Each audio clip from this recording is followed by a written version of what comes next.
Angela. Oke. Hai Angela. Nah, ini dia udah datang nih. Sebentar ya, saya undang dulu. Ini dia.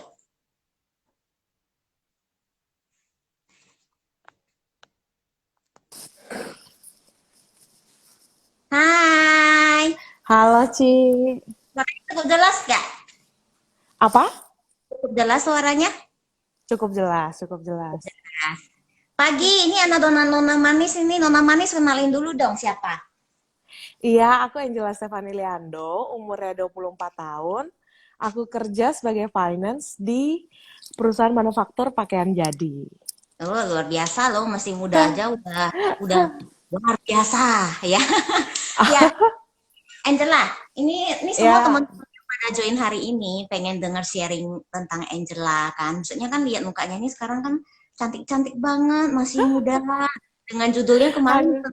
autoimun itu teman-teman pada juga, hah masa sih gitu. Mereka pengen dengar cerita tentang Angela lebih lanjut mengenai sesuatu yang Angela alami gitu kan. Jadi Angela tadi Heeh. dengar itu backgroundnya sebagai seorang apa ya, yang finance ya untuk Iya, usaha mandiri. finance. Udah Iya. berapa lama ya Angela? Aku sih kerja udah sekitar 4 tahunan sih. Empat 4 tahun. tahunan kerja. Dari sejak lulus, aku langsung kerja. Oh, dari sejak dulu sudah bekerja ya. Mm-mm. Sebelumnya itu kuliahnya Iya. di mana Angela? Aku kuliahnya sih di UPH. Oh, UPH ya. Bagian finance juga. Iya, bagian accounting. S2-nya Oh, baru manajemen. oh, oke, oke. Angela, nah gini, Cici Mm-mm. mau tanya nih, kemarin menyangkut tentang yang kita mau tahu sebenarnya Angela juga sudah lama ya menjadi nasabah Prudential ya? Aku sih jadi nasabah Pru udah lumayan lama karena mama yang masukin. Udah sekitar Mm-mm. 12 tahunan sih. Oh, 12 12 tahunan tahun jadi lebih. nasabah Pru. Iya, Oh, jadi nasabah Pro.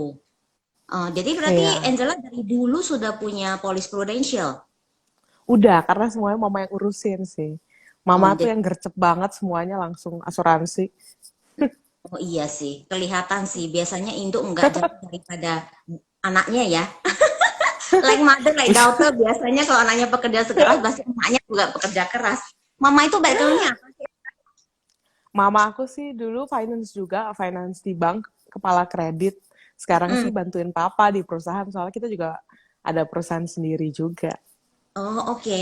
Jadi Angela, nah sekarang Mm-mm. bagaimana kronologisnya sampai Angela bisa tahu maksudnya itu terjadi yang namanya autoimun yang sangat langka gitu. So sebenarnya kan banyak orang kan nggak Mm-mm. terlalu aware sih, maksudnya penyakit ini ya. Banyak orang kan tes kesehatan Iya, kan tuh yang normalnya cuman kolesterolan, maksudnya diabetes total lah, yang paling itu iya. cancer penanda cancer atau misalnya cowok tes prostat atau apa. Tapi biasanya yang autoimun ini jarang sekali terjadi kan. Nah, bagaimana Iya, Angela bisa tahu maksudnya itu mengarah ke autoimun? Boleh cerita kronologisnya nggak gimana? sebenarnya lumayan panjang sih karena aku juga berobat di Jakarta lumayan lama. Jadi sebenarnya Mm-mm, keluhan aku tuh semenjak aku selesai S2. Nah, mm-mm, waktu itu dari awal banget aku itu sempat ada jatuh, tapi cuma kayak kekilir. Nah, dari situ nggak nyangka kalau misalnya ternyata ototnya robek. Kemudian mm-mm, aku akhirnya operasi lah di dokter bedah ortopedi karena kondisi lututnya udah parah banget, nggak bisa healing dengan cara minum obat.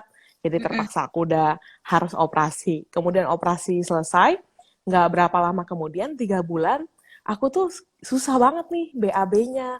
Terus mm-mm, sempat juga perutnya sakit sekali, kram, dan segala macam.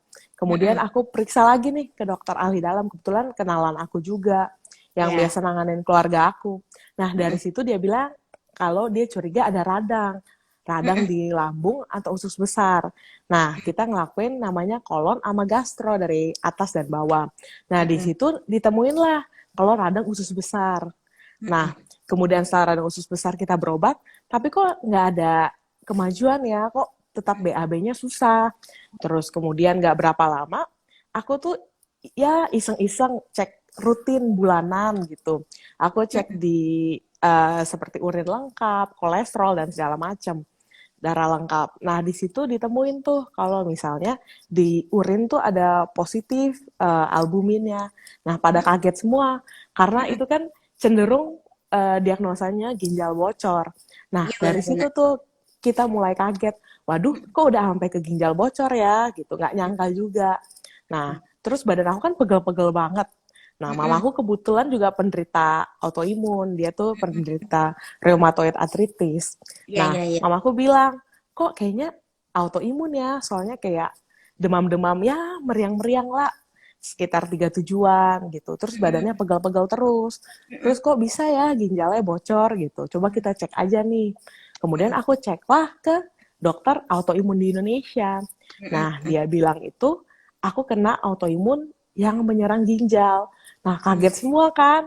Soalnya, waduh, kelihatannya kok parah banget nih. Gitu. Ya. Autoimunnya nyerang ginjal, masih muda lagi.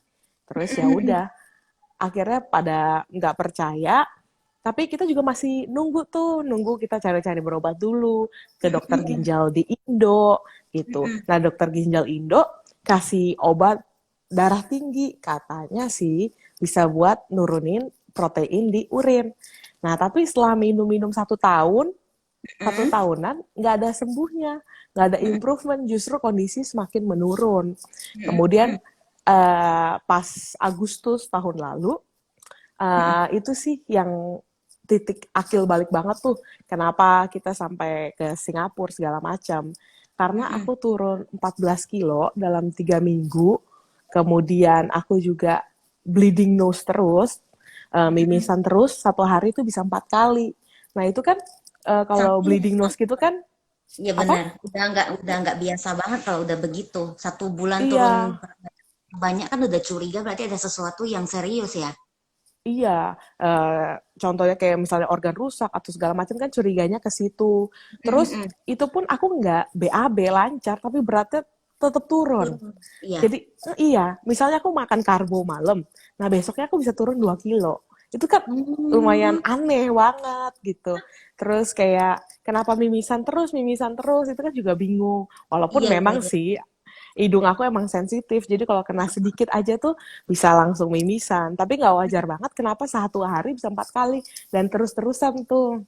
Akhirnya setelah pertimbangan yang lumayan panjang, kita ke dokter di Singapura. Nah, setelah ke sana, kita akhirnya masuk di rumah sakit karena dokter bilang keluhannya lumayan banyak. Kalau rawat jalan aja nggak bisa karena nggak bisa deteksi simptomnya gitu. Kalau rawat jalan kan kita harus bolak-balik ke dokter karena pakai dokter ahli itu lumayan banyak gitu. Aku di sana tuh dibentuk tim dokter sekitar 5 sampai 6 dokter di sana untuk dipantau karena gejalanya lumayan banyak dan harus dilakukan screening total begitu. Betul, betul. Jadi aku masuk ke sana dirawat dengan dokter utamanya itu rheumatologis karena mereka juga mengarahkan aku untuk ke autoimun gitu. Jadi dari sana aku ngelakuin pemeriksaan segala macam dari tes darah, CT itu lumayan capek banget karena sekitar 3 hari untuk ngelakuin serangkaian tes. Kemudian pas hari ketiganya tuh aku dinyatain juga cuma sinus biasa gitu. Ya jadi lumayan kaget juga ya, udah jauh-jauh ke Singapura, ternyata sinus juga gitu. Tapi pas itu kan didiagnosanya tuh udah sekitar sore jam 5-an. Nah akhirnya tuh kan untuk proses discharge dari hospital juga lumayan susah kalau udah abis working hour. Jadi kita mutusin besok aja deh gitu, biar sekalian. Nah abis itu malamnya aku tuh seperti biasa tuh, aku tuh punya gejala tuh kupingnya tuh merah, merah banget, panas banget, rasanya itu kayak ada sumbu api di telinga. Nah, kita ya orang awam kirain alergi doang, mana Ya, kepikiran lah itu autoimun, nggak ada kepikiran. Soalnya palingan kalau kayak gitu minumnya Insidal, kalau nggak dibiarin aja lah besok juga sembuh. Nah, tapi pas malam itu tuh aku penasaran banget tuh, kenapa sih kok bisa aku ngalaminnya tuh kebelakangan ini tuh lebih sering nih telinganya merah, terus mulai ke muka, Mukanya juga merah, kayak abis digampar gitu mukanya merahnya. Kan bingung. Abis itu ke suster depan, aku tanya, ada nggak nih obat yang, kalau nggak obat alergi deh, biar telinga aku nih nggak merah-merah lagi gitu. Soalnya rasanya nggak enak banget buat Itu tidur. perih ya Angela, Nah, satu obat itu yang merah-merah itu perih ya? perih banget. Jadi itu kalau disentuh aja tuh perih banget gitu. Dan itu Mm-mm. tuh munculnya tuh tiba-tiba. Kita nggak tahu nih kapan nih dia munculnya, kapan nih dia hilangnya, kita tuh nggak tahu. Jadi dia muncul dengan tiba-tiba. Nah, Mm-mm. habis itu ya udah akhirnya suster ke depan juga kaget. Mereka bilang mereka harus panggil dokter utama karena kebetulan mereka itu ada cases juga yang sama seperti aku yang mereka pernah tanganin gitu. Mm-mm. Nah, pas dokternya datang, dokternya juga lumayan kaget karena nggak nyangka juga di umur Mm-mm. yang masih muda gitu terkena penyakit yang seperti itu gitu. Habis itu dokter datang periksa, dia tuh kasih diagnosa aku, tapi dia suruh aku baca jurnal kayak makalah gitu. Jadi Mm-mm. nama diagnosanya relapsing polychondroitis namanya. Itu Relapsing autoimun yang chondroitis ya, autoimunnya ya. iya, relapsing polychondroitis. Itu penyakit yang langka banget, jarang Mm-mm. banget orang dapetnya. Terus dia Mm-mm. juga itu di Asia itu sedikit sekali, cuma sekitar 3 orangan yang dapet Mm-mm. relapsing polychondroitis satu Asia. Nah, Mm-mm. abis itu juga sistemik dan kronis, jadi itu bisa menyerang organ-organ vital, terutama tuh di bagian yang ada tulang rawannya. Seperti Mm-mm. itu. Jadi itu karena kronik banget, dia itu harus di follow up sama dokter secara terus-menerus. Karena kalau misal peradangannya sudah lanjut dan mengenai organ-organ seperti vital seperti jantung, itu sudah bisa juga merenggut nyawa gitu. Jadi Mm-mm. kita harus follow up terus, maintain, ambil darah terus, sehingga kita tahu nih tingkat peradangannya sudah sampai di mana. Dan itu sih walau pas pertama dengar sih lumayan kaget juga karena lumayan serem juga sih. Terus Mungkin nggak ada ya. obatnya. Iya, Oh, terus nggak ada oh, oh. obatnya juga. Terus ternyata pas di hari keempat aku dapat hasil lab yang terakhir karena keluarnya itu lumayan lama. Itu Mm-mm. udah positif lupus juga gitu. Jadi kayak aduh, udah banyak banget nih. Dan dokter Indo juga waktu kemarin-kemarin tuh nggak ada yang curiga, nggak ada Mm-mm. yang ya mereka pikir cuma karena berat badannya lebih jadi ginjalnya bocor gitu. Mm-mm. Jadi Mm-mm. penanganannya sempat wasted juga sih di Indo bolak-balik gitu. Tapi sih ya syukur deh udah bisa ketemu penyakitnya apa sehingga penanganannya juga lebih tepat gitu. Mm-mm. Mm. Berarti bisa dibilang kemarin-kemarin yang Angela pernah merawat inap di Indonesia sebelumnya mungkin karena faktor dari itu ya, karena belum ketahuan ya Angela ya. Iya, belum ketahuan karena dokter Indo itu nggak ada yang nyangka sama sekali. Soal penyakitnya itu tuh benar-benar langka banget. Mm-mm. Terus untuk umur aku yang 24 tahun tuh belum mungkin lah gitu. Satu Mm-mm. banding 100.000 lah, nggak ada Mm-mm. gitu. Jadi mereka juga nggak tahu dan mereka juga tidak tahu penyebab ini tuh kenapa otot yang terus robek, kenapa peradangan terus muncul, usus, ginjal, empedu, itu tuh mereka juga bingung gitu. Mereka juga Mm-mm. proses mencari tahu gitu. Mm-mm. Mm-mm. Seperti itu. Jadi, sebenarnya penyakit itu dia efeknya kemana sih? Dia menyerang bagian mana, ke bagian mana gitu? Dia tuh efeknya bisa menyerang ke semuanya sih. Ke ginjal, lever, juga jantung, terus otot-otot. Makanya tuh otot aku sering robek. Jadi tuh aku udah operasi lutut tuh udah 2 kali karena lutut aku juga robek.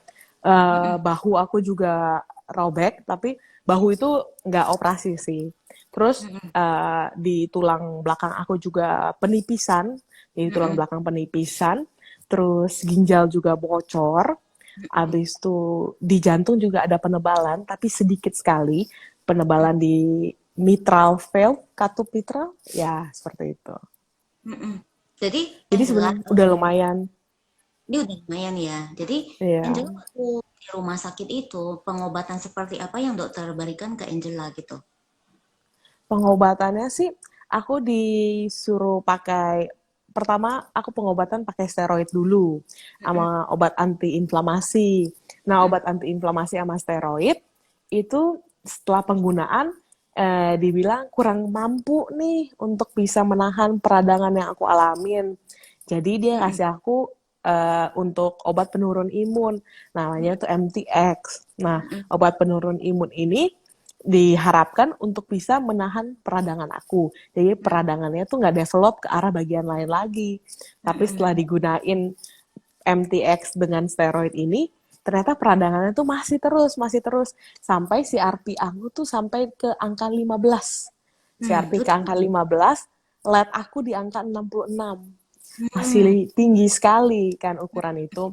Nah, mm-mm. akhirnya mereka memutuskan aku untuk pakai injeksi karena Mm-mm. mereka anggap steroid itu sudah tidak mampu atau sudah tidak mempan karena peradangannya sudah terlalu besar. Jadi aku pakai injeksi. Nah, injeksi itu lumayan mahal juga, lumayan mahal banget karena satu kali injeksi setiap minggu tuh sekitar 500-an dolar. Mm-mm. Belum ditambah lagi obat minum kan. Nah, injeksi itu dipakai juga, aku 2 minggu sekali tuh harus kontrol ke Singapura tuh. Karena obat itu mempunyai resiko bisa radang usus besar, bisa juga levernya kena gitu, levernya misalnya rusak, bisa juga ginjal bocor. Jadi efek obat itu kan lumayan wow Keras. banget gitu ya Mm-mm. gitu. Jadi memang aku ngikutin prosedur dokter yang 2 minggu ke Singapura, 2 minggu ke Singapura untuk cek apakah kondisi lever dan ginjal aku menerima obat itu. Mm. Nah, setelah aku pakai obat suntikan yang pertama nih, yang $500, selama 4 minggu itu oke-oke aja. Tapi Mm-mm. ternyata setelah minggu ke-6, dia dia mengenai usus besar aku. Jadi usus besar itu radang hebat sampai BAB pun berdarah gitu. Mm-mm. Bingung juga ya, maksudnya terus obat apa nih yang digunain? Akhirnya aku hospitalize lagi di sana Mm-mm. dengan kenapa nih bisa sampai buang air besarnya berdarah dan segala macem. Kemudian pas di sana dikasih tahu bahwa peradangan usus besar sudah tidak bisa lagi nih pakai injeksi yang 500 itu. Harus ganti yang lain gitu. Tapi ganti yang lain ini uh, sedikit lebih mahal. 3 kali lipat lebih mahal daripada 500. Mm-mm. Sekitar 1.500. Dan itu pun sama harus kontrol 2 minggu sekali. Karena efeknya juga sama, livernya juga bisa rusak, ginjalnya juga bisa rusak gitu. Mm-mm. Nah, akhirnya aku bingung, aduh ambil gak ya? Bingung nih, kan Mm-mm. biayanya lumayan mahal ya. Terus kalau di Efek Singapura bisa sih, hospitalize ya. apa sih? Efek ke badannya sebenarnya. Iya, efek ke badannya juga Obat yang itu kan, obat yang baru lagi iya. kan. Iya, obat yang baru lagi perlu adaptasi lagi dan segala macamnya. Kan perlu Mm-mm. waktu juga. Terus kalau dokter di Indonesia juga nggak ada yang tahu obat itu. Jadi lumayan susah juga buat pakai dokter Indonesia buat kontrol kesehatannya. Karena Mm-mm. peradangan atau gejala-gejala pas dia lagi kumat bisa muncul tiba-tiba. Aku Mm-mm. sendiri pun sebagai penderita nggak bisa prediksi nih kapan dia muncul dan kapan akan berakhir tuh nggak bisa. Iya, Gitu. karena biasanya penyakit yang autoimun ini memang kadang tiba-tiba kita unpredict kan ya. Jadi Angela, Iya, Cici dapat unpredictable. info, Cici dapat info dari agent yang bantuin Angela. Maksudnya pada saat dia diinjeksi itu Angela badannya tuh sampai ngefly, sampai nggak enak, bisa pusing-pusing gitu, bener ya? Iya, iya Itu bisa kadang sampai nggak bisa. mual, bisa sampai muntah. Hmm, Karena karena ya tubuh butuh untuk adaptasi karena obat itu begitu keras ya sehingga tubuh sendiri itu pun pas injeksi yang pertama tuh pasti pusing, pasti lemah banget, fatigue, super fatigue banget. Terus juga bisa mual, bisa muntah, terus bisa juga sedikit-sedikit ya kurang fly-fly gitulah ya karena obatnya strong banget. Nah, itu efek-efek yang seperti itu tuh yang harus diadaptasi. Karena kan mm-mm, ini buat long term ya, gitu. mm-mm, Dan obatnya pun nggak bisa putus secara tiba-tiba tuh nggak bisa. Karena mm-mm. kalau putus secara tiba-tiba pun, kita harus pengobatan dari awal lagi nih, dari nol lagi. Otomatis membutuhkan biaya yang sangat besar lagi nih, gitu. Mm-mm. Jadi Angela dari Agustus sampai sekarang berarti Angela sudah hampir berapa bulan ya, setengah tahunan untuk ngobatin penyakit ini, bener gak? Iya, untuk Ah, mengobati penyakit ini udah setengah tahunan lebih lah ya. tapi sekarang you feel better kah setelah diobati sama dokter ini secara secara periodik gitu? Iya, better jauh banget sih karena CRP aku juga udah turun dari 14,47, aku udah turun di bawah 5. Terus Aduh, puji Tuhan. yang aku syukurin banget tuh lupus aku dari positif pun udah jadi negatif. Gak kebayang kalau gak ketahuan ya. Ampun, bisa Mm-mm. gimana tuh yang lupus kan? Tapi Iya puji sih. Tuhan banget tuh lupus udah negatif, CRP udah normal. Terus yang labnya tuh sudah mulai turun, lama-kelamaan sudah mulai turun. Karena injeksi yang teratur, pengawasan dokter yang tepat, juga dengan pemilihan rumah sakit yang tepat juga. Jadi semuanya under control. Dan sekarang juga Mm-mm. feel lumayan better karena udah bisa ngelakuin aktivitas seperti biasa. Dulu-dulu tuh aku mudah banget capek. Jadi pas aku misal perjalanan dinas gitu, aku butuh waktu sekitar 3 hari untuk recovery karena badannya tuh sakit banget dan mulai badannya panas. Tapi kalau Mm-mm. sekarang udah bisa sih beraktivitas seperti biasa, abis perdin bahkan udah bisa ke kantor.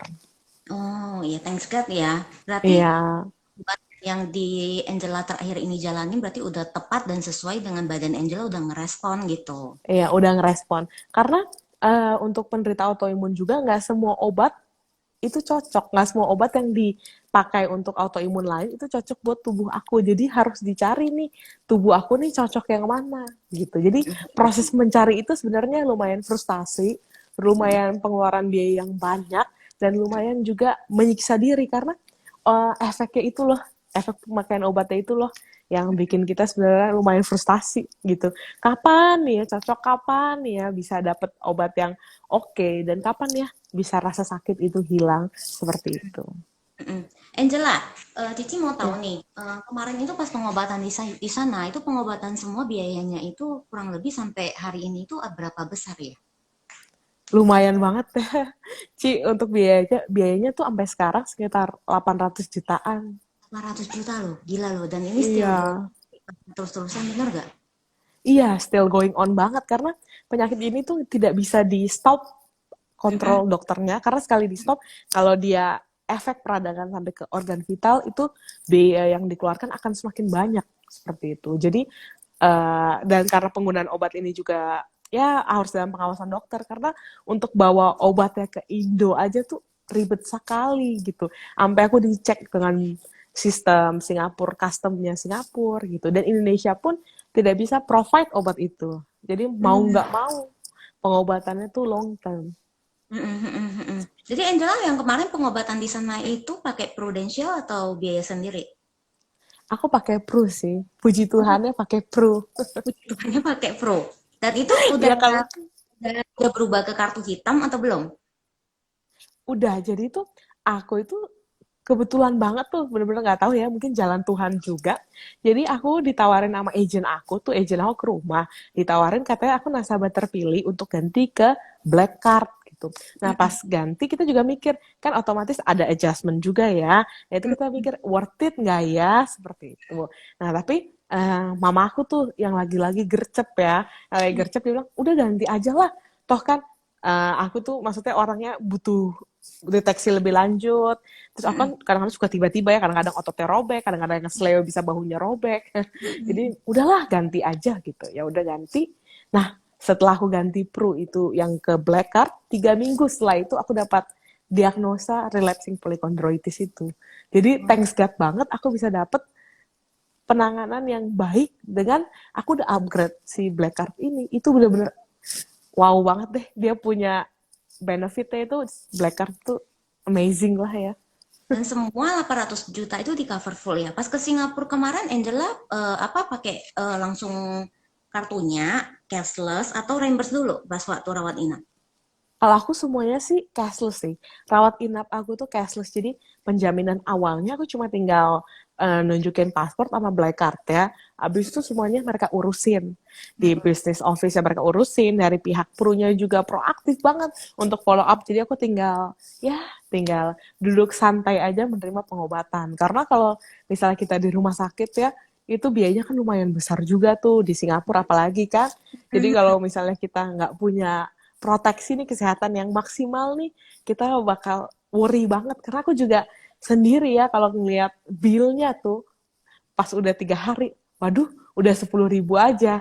Mending 10.000 rupiah. Ini SGD kan ya, kalau dikaliin kan ya ampun. ampun. Ini beda ya, Angela ya, bukan RT Iya, ya. iya. Kalau dikaliin kan tuh bisa nggak langit tuh. Aduh, udah kapan nih keluar? Kapan nih bisa biayanya gitu. Jadi kan kalau misalnya kita nggak ngerasa feel aman gitu, ada proteksi kesehatan yang kita punya secara maksimal, kita akan menunda-nunda nih pengobatan kita karena seiring pengobatan terus berlanjut, biaya juga dikeluarkan semakin besar. Iya sih, karena Tuh. setahu Cici autoimun itu nggak boleh lama terdetek ya. Kalau misalnya semakin cepat, semakin ditangani dia lebih cepat di hold biar nggak semakin parah. Bener nggak Angela? Benar-benar, karena kalau misalnya aku ini didiemin terus tanpa ada pengobatan, itu resiko kematian pun semakin tinggi. Tetapi kalau sudah ada pengobatan, untuk kita ban itu sampai ke organ vital itu, ya bisa secepat-cepat mungkin, sesegera mungkin gitu. Iya, Angela. Cici mau apa ya? Cici sekarang ini yang mau bersyukur banget juga sih saya udah di perusahaan yang tepat juga ya. Seneng banget sekarang Iya, Angela sudah ditangani dengan baik oleh Prudential. Cici juga semuanya berdoa semoga penyakit Angela benar-benar makin lama makin membaik, makin pulih dan amin. sampai menyerang ke daerah-daerah yang kita tidak inginkan, bener gak? Nah, Angela ada Iya, nggak sih buat teman-teman kita yang di luar sana yang masih muda untuk mereka encourage mereka apa gitu? Ada nggak Angela? ada sih. Karena aku ngalamin sendiri dan itu juga jadi kaca besar banget untuk keluarga aku, baik buat cici aku, baik untuk orang tua aku, baik untuk saudara-saudara aku tuh, aku tuh jadi kaca besar banget nih buat mereka. Karena Mm-mm, muda itu belum berarti kita tuh sehat 100%. Muda itu mm-mm, bukan berarti kita tidak bisa terkena penyakit. Justru mm-mm, kita tuh harus ngelakuin satu rutin check up. Karena dengan rutin check up itu kita bisa tahu nih penyakit apa nih yang ada di tubuh kita, ada penyakit apa mm-mm, yang develop, terus kemungkinan kita tuh misalnya kolesterol tinggi tuh ada nggak sih gitu. Jadi kita bisa ngurangin makanan-makanan yang berlemak misalnya. mm-mm, Yang kedua itu kalau kita tuh udah ada nih di labnya tuh misalnya jelek gitu, jangan panik karena kita cari dokter aja tuh yang tepat biar bisa nanganin kita dengan tepat juga. Karena kalau nyari dokternya tidak tepat maka prosesnya itu akan semakin lama karena giring menggiring. Seperti itu sih yang aku alamin. Terus yang paling penting miliki kesehatan, proteksi kesehatan tuh yang maksimal. Karena kalau enggak, aduh, biaya sendiri, aduh, bisa-bisa kita mengesampingkan sakit kita karena takut biaya yang keluar gitu. Biaya keluar yang banyak, ke dokter, rawat inap, itu kan keluar biayanya banyak tuh. Makanya mm-mm, harus mempunyai proteksi kesehatan nih yang mm-mm, maksimal. Karena mm-mm, kalau misalnya saat kayak aku nih udah sakit, itu nggak ada loh asuransi ataupun proteksi kesehatan manapun yang bisa menerima lagi karena sudah punya riwayat. Jadi mm-mm, kalau cari proteksi kesehatan, carilah sedini mungkin saat masih sehat 100% dan mm-mm, yang maksimal sehingga waktu terkena penyakit otomatis sudah tercover semua gitu. mm-mm, Jadi aku dan keluarga itu memilih PRU sebagai proteksi kesehatan kita. Jadi karena PRU itu kita udah nyaman, kita udah lama juga, dan kita udah lihat nih banyak bukti banget nih kalau PRU itu benar-benar mengcover semuanya dari papa, dari aku itu udah lihat buktinya banget tuh. Jadi buat yang di luar sana kalau belum punya proteksi kesehatan segera punya karena muda itu justru sekarang yang paling rentan sama penyakit karena ya teledor, makan gak dijaga, itulah ya yang muda itu sekarang nggak banyak. jelas ya makanannya nggak sehat, begadang, ya, itu Iya udah nggak. itulah. Jadi Angela pada saat itu juga pernah ya cari-cari manfaat kesehatan pada saat udah tahu penyakit ini pernah ya searching-searching lagi itu. Pernah karena aku pikir nih kayak oh mungkin Pru nih lama-lama kick aku kali nih udah penyakitnya udah banyak udah keluarnya lumayan banyak gitu kan. Aku sempat nyari tuh kayak ke 2-3 asuransi lain tapi aku dengan awalnya tuh aku jujur aku udah punya penyakit riwayat segala macam karena menurut aku kalau misalnya kita bohong-bohong nih tentang kesehatan itu di akhirnya kan kita susah sendiri karena nggak di cover juga akhirnya gitu. Setelah aku tanya ke 2-3 asuransi lain, mereka pun tidak bisa menerima. Bahkan untuk investasi pun mereka udah tidak bisa terima gitu. Jadi aku bersyukur banget gitu. Pas aku sebelum aku terkena penyakit ini, aku udah bisa upgrade ke black dan mempunyai proteksi yang maksimal banget nih. Karena untuk sekarang kalau buat nyari lagi ke yang lain, aduh, nggak akan pernah bisa dapat lagi, nggak akan pernah. Aduh, ini benar-benar Angela jadi merinding loh. Jadinya sekarang Hmm. nanti habis dari ngobrol sama Angela, aku juga harus review nih yang gue punya itu Iya, apa. Iya, biar bener maksimal gue. banget. Iya, Iya, benar. biar maksimal. Angela, anyway, thank you ya untuk waktunya. Kita semua Iya, sangat menghargai karena Angela mau sharing untuk awareness mengenai autoimun. Karena banyak orang itu iya, sebenarnya aware dengan kesehatan ketika gejalanya datang pun mereka kayak anggap remeh gitu kan. Dan kalau misalnya dengan cerita Angela, semoga bisa mengencourage banyak orang bahwasanya screening di awal itu sangat penting sekali ya. Bener ya Angela ya. bener, Yang bener kedua, banget. nggak sakit, bener nggak? Karena sakit itu Bener. nggak milih-milih orang, langsung datang main datang aja. Yang ketiga, Iya, selagi sehat, harus punya kesehatan yang maksimum, bener nggak? Karena kalau udah sakit sudah tidak bisa lagi, bener ya Angela ya? Angela, halo. iya. Halo, aduh, Oke, koneksinya nih ya. nggak apa-apa. Ya, thank you so much Angela untuk Iya, waktunya ya. Thank you so iya, thank much. you juga. Iya, Ya. bye-bye.